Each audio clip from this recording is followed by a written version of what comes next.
Assalamu alaikum obunachilarimiz. Xudo xolasa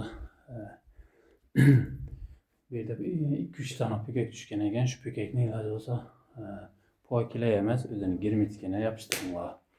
Ishingiz ham sifatli bo'ladi, ham chotki bo'ladi. Iloji bo'lsa ham vaqtdan o'tsalar, puli qimmat bo'lishi mumkin. Birinchi o'rinda sifatli chotki vaziy ishlatinglar.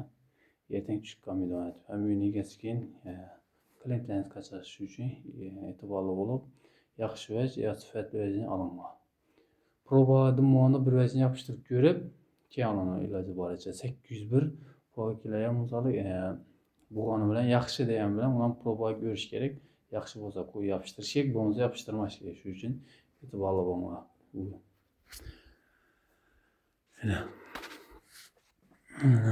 Şu uğulları belə çıkan edi.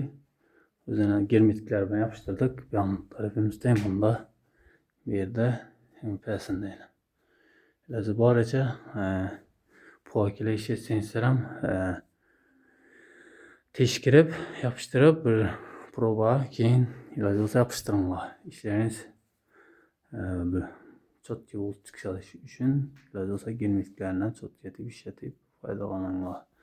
Bu zalı var. Keyin bir yan tarafımızda var. Şöyle çıkan yine. Birileri.